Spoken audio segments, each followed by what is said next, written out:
നമസ്കാരം സർ.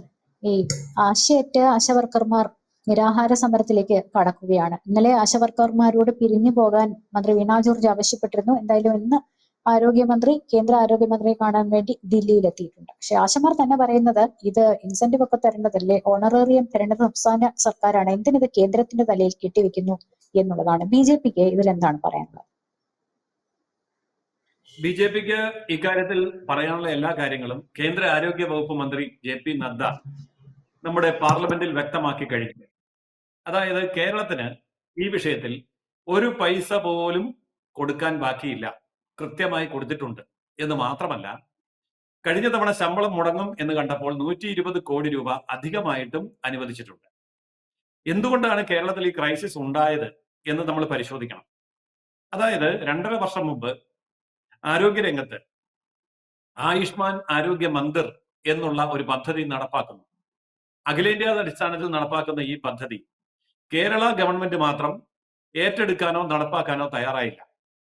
ആരോഗ്യ മേഖലയിൽ നടപ്പാക്കുന്ന ഈ പദ്ധതികളിൽ NHM നാഷണൽ ഹെൽത്ത് മിഷന്റെ ഫണ്ടിങ് 60% കേന്ദ്ര ഗവൺമെന്റും 40% സംസ്ഥാന ഗവൺമെന്റുമാണ് വഹിക്കുന്നത്. ഇത് അഖിലേന്ത്യാ തലത്തിലുള്ള ഒരു ധാരണയാണ്. നാളിതുവരെ കേരളത്തിലും അങ്ങനെയാണ് സംഭവിച്ചുകൊണ്ടിരുന്നത്. എന്നാൽ ആയുഷ്മാൻ ആരോഗ്യ മന്ദിർ എന്ന് പറയുന്ന ആ പേരിന്റെ മന്ദിർ എന്നുള്ളത് ഹിന്ദു വർഗീയമായ വാക്കാണ്, അതുകൊണ്ട് കേരളത്തിൽ ആ പേര് ഞങ്ങൾ എഴുതി വെക്കാൻ ഉദ്ദേശിക്കുന്നില്ല എന്നുള്ള നിലപാട് ആരോഗ്യമന്ത്രി വീണ ജോർജും മുഖ്യമന്ത്രി പിണറായി വിജയനും പരസ്യമായി പ്രഖ്യാപിച്ചു. ആരോഗ്യ മന്ദിർ എന്നുള്ള പേരെഴുതി വെച്ചിട്ട് ഞങ്ങൾക്ക് കേന്ദ്ര സഹായം വേണ്ട എന്ന് വാർത്താ സമ്മേളനം വിളിച്ച് പ്രഖ്യാപിച്ചത് കേരളത്തിന്റെ ആരോഗ്യമന്ത്രി വീണ ജോർജാണ്. എന്നാൽ അതിനുശേഷം കേന്ദ്രം കൃത്യമായി നിർദ്ദേശങ്ങൾ കേരളത്തിന് കൊടുത്തു. അഖിലേന്ത്യാ തലത്തിൽ ഈ നിർദ്ദേശം നടപ്പാക്കാത്ത ഒരേ ഒരു സംസ്ഥാനം കേരളമാണ്. അതുകൊണ്ട് നിങ്ങൾ ആ നിർദ്ദേശം നടപ്പാക്കി റിപ്പോർട്ട് അയച്ചില്ല എന്നുണ്ടെങ്കിൽ തുടർന്നുള്ള സാമ്പത്തിക ആനുകൂല്യങ്ങൾ തടയപ്പെടും എന്ന് പറഞ്ഞു. ആ സമയത്തും ആരോഗ്യമന്ത്രിയും മുഖ്യമന്ത്രിയും ആവർത്തിച്ചു പറഞ്ഞത്, എന്തൊക്കെ സമ്മർദ്ദം ചെലുത്തിയാലും കേരളത്തിന്റെ ആത്മാഭിമാനം ഞങ്ങൾ അടിയറ വെക്കുകയില്ല, കേരളം വർഗീയ സംസ്ഥാനമല്ല, അതുകൊണ്ട് വർഗീയതയ്ക്ക് കീഴടങ്ങാൻ ഞങ്ങൾ തയ്യാറല്ലാത്തത് കൊണ്ട് കേന്ദ്ര ഫണ്ട് തന്നില്ലെങ്കിലും ഞങ്ങൾ പ്രവർത്തിച്ചു കൊള്ളാം എന്ന് പരസ്യമായി പ്രഖ്യാപിക്കുകയുണ്ടായി. പക്ഷേ 2 വർഷം കഴിഞ്ഞപ്പോൾ നമ്മുടെ സർക്കാർ ആശുപത്രികളിലെ തൂപ്പുകാർ മുതൽ ഡോക്ടർമാർ വരെയുള്ളവരുടെ ശമ്പളം മുടങ്ങും എന്ന ഘട്ടമെത്തി. അപ്പോഴേക്കും കേരളം ലാപ്സാക്കിയ തുക 628 കോടി രൂപയാണ്. അപ്പോൾ പിടിച്ചു നിൽക്കാൻ കഴിയാതെ 2.5 വർഷം കഴിയുമ്പോൾ കേരള സംസ്ഥാന ഗവൺമെന്റ് പറഞ്ഞു, ആയുഷ്മാൻ ആരോഗ്യ മന്ദിർ എന്ന വാക്കിനോടുള്ള ഞങ്ങളുടെ അലർജി ഞങ്ങൾ പിൻവലിച്ചിരിക്കുന്നു, എതിർപ്പില്ല. കേരളത്തിലെ മുഴുവൻ സർക്കാർ ആശുപത്രികളിലും ആയുഷ്മാൻ ആരോഗ്യ മന്ദിർ എന്നുള്ളത് ഹിന്ദി, ഇംഗ്ലീഷ്, മലയാളം ഭാഷകളിൽ എഴുതി വെച്ചുകൊള്ളാം എന്ന് പറഞ്ഞു. എഴുതി വെച്ചു, ഫോട്ടോ എടുത്തു, കേന്ദ്രത്തിന് റിപ്പോർട്ട് കൊടുത്തു. അന്ന് മുതൽ കേന്ദ്രം സംസ്ഥാനത്തിന് അനുവദിച്ച പൈസ പൂർണ്ണമായിട്ട് കൊടുക്കുകയും ചെയ്തു. ഏറ്റവും അവസാനം 1004 കോടി രൂപ, 28 ലക്ഷം രൂപയാണ് 1004 കോടി 28 ലക്ഷം രൂപ കൈമാറി. അതിൽ 928 കോടി രൂപ ഒന്നാം ഗഡുവായിട്ട് കൊടുത്തു. അതിൽ 813 കോടി രൂപ കൈപ്പറ്റിന്ന് ഉള്ള രേഖ സംസ്ഥാന സർക്കാർ കേന്ദ്ര സർക്കാരിന് കൊടുക്കുകയും ചെയ്തു. പക്ഷെ സംഭവിച്ചത് എന്താണ്? ഈ 813 കോടി രൂപ കേന്ദ്രത്തിൽ നിന്ന് കിട്ടിയെങ്കിലും ആശാ വർക്കർമാർക്ക് സംസ്ഥാന ഗവൺമെന്റ് ഈ തുക കൈമാറാൻ തയ്യാറായില്ല. എന്തുകൊണ്ടാണ് ഇത് കൈമാറാത്തത് എന്ന് കേന്ദ്രം ചോദിക്കേണ്ടായി. അതായത് CAG ഓഡിറ്റ് റിപ്പോർട്ടിൽ ഒബ്ജക്ഷൻ വന്നു, കേന്ദ്രം കൊടുത്ത പണം ആശാ വർക്കർമാർക്ക് കൊടുക്കുന്നില്ല. അപ്പോൾ സംസ്ഥാന ഗവൺമെന്റ് കൊടുത്ത മറുപടി, ഡിജിറ്റൽ ട്രാൻസാക്ഷൻ സംവിധാനം ഉപയോഗിച്ചുകൊണ്ട് ഞങ്ങൾക്കിത് ആശാ വർക്കർമാരുടെ ശമ്പളത്തിലേക്ക് കൊടുക്കാനുള്ള സാങ്കേതികമായിട്ടുള്ള തടസ്സമാണ്, അത് തീരുന്ന മുറയ്ക്ക് കൊടുത്തോളാം എന്നാണ് കേന്ദ്രത്തെ ബോധിപ്പിച്ചത്. പക്ഷെ ഇന്നുവരെ അത് കൊടുത്തിട്ടില്ല എന്നുള്ളതിന്റെ പ്രത്യക്ഷമായ തെളിവാണ് ഇപ്പോൾ നടന്നുകൊണ്ടിരിക്കുന്ന സമരം. സത്യത്തിൽ ഇവിടെ സംഭവിച്ചത് എന്താണ്? കേന്ദ്രം തന്ന പണം തിരിമറി നടത്തി മറ്റു കാര്യങ്ങൾക്ക് വേണ്ടി ഉപയോഗിച്ചതുകൊണ്ട് ആശാ വർക്കർമാർക്ക് കൊടുക്കാൻ സാധിച്ചില്ല. ഈ സാഹചര്യത്തിലാണ് അവര് സമരരംഗത്തേക്ക് വരേണ്ടി വന്നത്. നമ്മൾ ഓർക്കണം, ആശാ വർക്കർമാരുടെ സമരരംഗത്ത് മാർക്സിസ്റ്റ് പാർട്ടിയുടെ തൊഴിലാളി സംഘടനയായ CITU ഹരിയാനയിലും ഡൽഹിയിലുമൊക്കെ നിരന്തരമായ സമരത്തിലാണ്. അവർ പറയുന്നു, ആശാ വർക്കർമാരെ സർക്കാർ ജോലിക്കാരായി അംഗീകരിക്കണം, അവരെ തൊഴിലാളികൾ എന്ന ഗണത്തിൽ പെടുത്തണം. തൊഴിലാളി വർഗ സർവാധിപത്യത്തിന് വേണ്ടി പോരാടുന്ന കമ്മ്യൂണിസ്റ്റ് പ്രസ്ഥാനം അധികാരത്തിലിരിക്കുന്ന കേരളത്തിൽ ആശാ വർക്കർമാരെ ഇന്നും തൊഴിലാളികളായി അംഗീകരിച്ചിട്ടില്ല. അതുകൊണ്ട് അവർക്ക് ഒരു അവധി എടുക്കാൻ പോലും പറ്റില്ല. അവധി എടുക്കണമെങ്കിൽ പോലും തൊഴിലാളിയായിട്ട് അംഗീകരിക്കണം. അവർ ജോലിക്കാരല്ല, തൊഴിലാളിയല്ല, ഇവർ വോളണ്ടിയേഴ്സ് ആണ്. ഇതാണ് സംസ്ഥാന സർക്കാർ കൊടുത്തിരിക്കുന്ന നിർവചനം.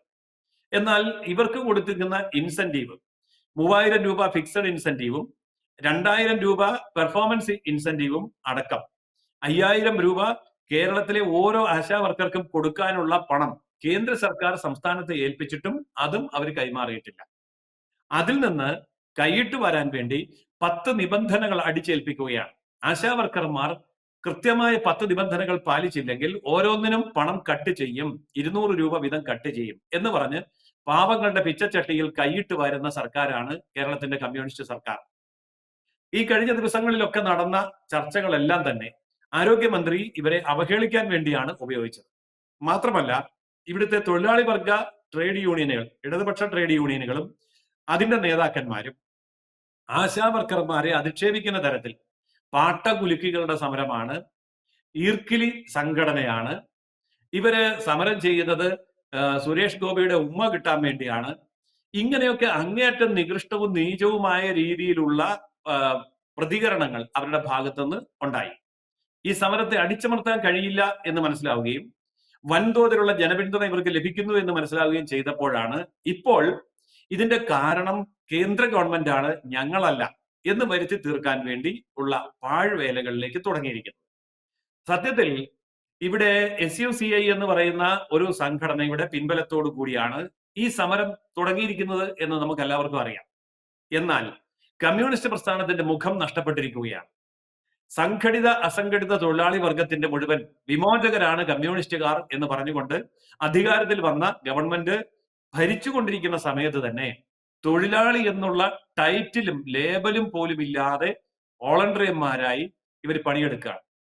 പക്ഷേ മറ്റു പല സംസ്ഥാനങ്ങളിലും ഉള്ള ജോലിയെ നമുക്കൊരിക്കലും ഇതുമായി താരതമ്യം ചെയ്യാൻ സാധിക്കില്ല. ഇപ്പൊ BJP ഭരിക്കുന്ന സംസ്ഥാനങ്ങളിൽ ആശാ വർക്കർമാർക്ക് ആഴ്ചയിൽ 3 ദിവസം ജോലി ചെയ്താൽ മതി, ബാക്കി ദിവസം അവർക്ക് വേറെ ജോലിക്ക് പോവാം. മാത്രമല്ല, ആശാ വർക്കർമാരുടെ ജോലിയിൽ സർക്കാർ ആശുപത്രിയിലെ ജോലികളും കൂടി കെട്ടിവെക്കുന്ന പരിപാടി മറ്റ് സംസ്ഥാനങ്ങളിൽ ഇല്ല. നമ്മുടെ തൊട്ടടുത്ത തമിഴ്നാട്ടിൽ പോലും ഇല്ല. ഇവിടെ ഇപ്പൊ ഇവരുടെ ഡ്യൂട്ടി ടൈം നോക്കൂ, രാവിലെ 9 മണിക്ക് ചെല്ലണം, വൈകുന്നേരം 5 മണി വരെ ജോലി ചെയ്യണം. അതിനിടയിൽ ഇവര് ആശുപത്രിയിലെ കക്കൂസ് കഴുകണം, ആശുപത്രിയിലെ OP ടിക്കറ്റ് എഴുതണം, അവിടെ ലാബിൽ ആള് വന്നില്ല എന്നുണ്ടെങ്കിൽ ലാബ് ടെക്നീഷ്യന്റെ ജോലിയും കൂടെ ഈ ആശാ വർക്കർമാർ തന്നെ ചെയ്യണം. അതുകൂടാതെ പ്യൂണ്, അറ്റൻഡർ ഇങ്ങനെയൊക്കെയുള്ളവരുടെ ജോലിയെല്ലാം ഇവരുടെ തലയിൽ കെട്ടിവെക്കുന്നുണ്ട്. ഇതുകൂടാതെ ഒരു ദിവസം 40 വീടുകൾ സന്ദർശിച്ച് ഓരോ വീട്ടിലെയും മുഴുവൻ അംഗങ്ങളുടെയും ആരോഗ്യസ്ഥിതി രേഖാമൂലം കടലാസിൽ എഴുതി റെക്കോർഡ് ചെയ്ത് രേഖപ്പെടുത്തണം. ഒരു വീട്ടിലേക്ക് ചെല്ലുമ്പോൾ 5 പേരുണ്ടെങ്കിൽ 5 പേരും വീട്ടിലില്ല എന്നുണ്ടെങ്കിൽ ആ 5 പേരുടെയും കാര്യങ്ങൾ രേഖപ്പെടുത്താൻ 5 തവണയൊക്കെ വീട്ടിൽ പോകേണ്ടി വരും. അങ്ങനെയൊക്കെയുള്ള ദുർഘടമായ കാര്യങ്ങൾ ചെയ്തതിന് ശേഷം ഇത് മുഴുവൻ സമയബന്ധിതമായിട്ട് അപ്ലോഡ് ചെയ്യണം. എന്ന് പറഞ്ഞാൽ പകല് മുഴുവൻ നാട് നീളം നടക്കുകയും ആശുപത്രിയിലെ ജോലി ചെയ്യുകയും അതിനുശേഷം രാത്രി മുഴുവൻ ഇതിന്റെ കണക്കുണ്ടാക്കി രാത്രി 12 മണിക്ക് മുമ്പ് അപ്ലോഡ് ചെയ്യുകയും ചെയ്താൽ ഇവർ പിന്നെ എവിടെയാണ് വിശ്രമിക്കുക? ഇവർക്ക് ജോലിക്കാരായി, ലേബറായി ഇവരെ അംഗീകരിക്കാത്തതുകൊണ്ട് ഇവരുടെ ജോലി സമയം എപ്പോഴാണ്? ഇവർക്ക് ശനിയാഴ്ചയില്ല, ഞായറാഴ്ചയില്ല, അവധി ദിവസം ഇല്ല, ഇവർക്ക് രാത്രിയില്ല, ഇവർക്ക് പകലില്ല. പറയുമ്പോൾ പറയും രാവിലെ 9 മുതൽ വൈകിട്ട് 5 വരെ എന്നൊക്കെ പറയും. പക്ഷെ പണി തീരുമ്പോൾ പാതിരാത്രി ആയാലും ഇവർക്ക് കിടന്നുറങ്ങാനും പറ്റില്ല. തുച്ഛമായിട്ടുള്ള പ്രതിഫലമാണ് ഇവർക്ക് ലഭിക്കുന്നത്. സംസ്ഥാന സർക്കാർ ഇത് കൊടുക്കാൻ ആവശ്യമായ 60% തുക കേന്ദ്ര സർക്കാർ അനുവദിക്കുന്നുണ്ട്. അതായത് കേരളത്തിലെ ആരോഗ്യ മേഖലയിലേക്ക് വരുന്ന 100 രൂപയിൽ 60 രൂപ കേന്ദ്ര ഗവൺമെന്റിന്റെയാണ്, 40 രൂപ മാത്രം സംസ്ഥാനം മുടക്കിയാൽ മതി. പക്ഷേ ആ 60 രൂപയും തടഞ്ഞു വെച്ചുകൊണ്ട് വഴിമാറ്റി ചെലവഴിക്കുമ്പോൾ ഈ പാവപ്പെട്ട അടിസ്ഥാന വർഗത്തിന് അവരുടെ ജീവിതം മുന്നോട്ട് കൊണ്ടുപോകാൻ കഴിയാതെ വന്ന സാഹചര്യത്തിലാണ് കഴിഞ്ഞ 39 ദിവസമായി നടക്കുന്ന സമരം ഇന്ന് നിരാഹാര സമരത്തിലേക്ക് മാറിയിരിക്കുന്നത്. ഇത് മരണം വരെ തുടരാൻ അവർ തയ്യാറാണ് എന്നുള്ള ഉഗ്രമായിട്ടുള്ള തീരുമാനമാണ് ഇവരെടുത്തിരിക്കുന്നത്. 7% പേര് മാത്രമാണ് സമരത്തിലുള്ളതെന്നും 93% പേര് സമരത്തെ എതിർക്കുന്നു എന്നുമാണ് CITU പറയുന്നത്. അങ്ങനെയാണെങ്കിൽ ഇന്ന് മുതൽ CITU ആരംഭിച്ചിരിക്കുന്ന സമരവും കൂടി നമ്മൾ കണക്കാക്കേണ്ടതുണ്ട്. കേന്ദ്ര ഗവൺമെന്റിനെതിരായിട്ട് CITUവിന്റെ ആശാ വർക്കർമാരെ ഇന്ന് സമരരംഗത്ത് ഇറങ്ങുകയാണ്. സത്യത്തിൽ ഇത് കേന്ദ്രത്തിനെതിരെയുള്ള സമരമല്ല വേണ്ടതെന്നും കേന്ദ്രം കൊടുക്കേണ്ട മുഴുവൻ പണവും ഇവിടെ കൊടുത്തു എന്നും എല്ലാവർക്കും വളരെ വ്യക്തമായിട്ട് അറിയാം. KV തോമസ് എന്ന് പറയുന്ന ഒരു മഹാനെ 11 ലക്ഷം രൂപ പ്രതിമാസ ശമ്പളം കൊടുത്തുകൊണ്ട് നിയമിച്ച് ഡൽഹിയിലേക്ക് അയച്ചു. നിർമ്മല സീതാരാമൻ കേന്ദ്ര ധനകാര്യമന്ത്രിയെ കണ്ട് സംസാരിക്കാൻ ചെന്നപ്പോ ഒരു തുണ്ട് കടലാസ് പോലും കയ്യിലില്ല.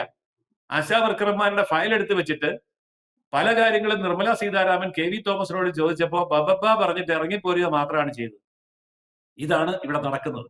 അപ്പോൾ അസംഘടിത തൊഴിലാളികളെയും അടിസ്ഥാന വർഗത്തെയും വോളണ്ടറിയന്മാരെന്ന് വിളിച്ച് ചവിട്ടിത്തള്ളുകയും അവരെ തൊഴിലാളിയുടെ നിർവചനത്തിൽ പോലും ഉൾപ്പെടുത്താതിരിക്കുകയും ചെയ്യുന്ന കമ്മ്യൂണിസ്റ്റ് ഭരണകൂടത്തിനെതിരെ കേരളത്തിന്റെ മുഴുവൻ ജനരോഷവും ഈ നിരാഹാര സമരത്തോടൊപ്പം ഉണ്ടായിരിക്കും. തീർച്ചയായിട്ടും ഈ സമരം വിജയിക്കും. കാരണം മറ്റ് സംസ്ഥാനങ്ങളെ താരതമ്യം ചെയ്തുകൊണ്ട് വസ്തുതകൾ എന്താണെന്ന് മനസ്സിലാക്കാൻ ഇന്ന് ആശാ വർക്കർമാർക്ക് സാധിക്കുന്നുണ്ട്. കേന്ദ്ര ഗവൺമെന്റ് ഇക്കാര്യത്തിലെടുത്ത നിലപാട് JP നദ്ദാജി പാർലമെന്റിൽ വ്യക്തമായി പറഞ്ഞിട്ടുണ്ട്. വസ്തുതകളുടെ യാഥാർത്ഥ്യങ്ങളുടെ പോരാട്ടമായിട്ട് ഈ സമരം മുന്നോട്ട് പോയി വിജയം വരിക്കട്ടെ എന്ന് നമുക്ക് ആശംസിക്കാം, ആഗ്രഹിക്കാം.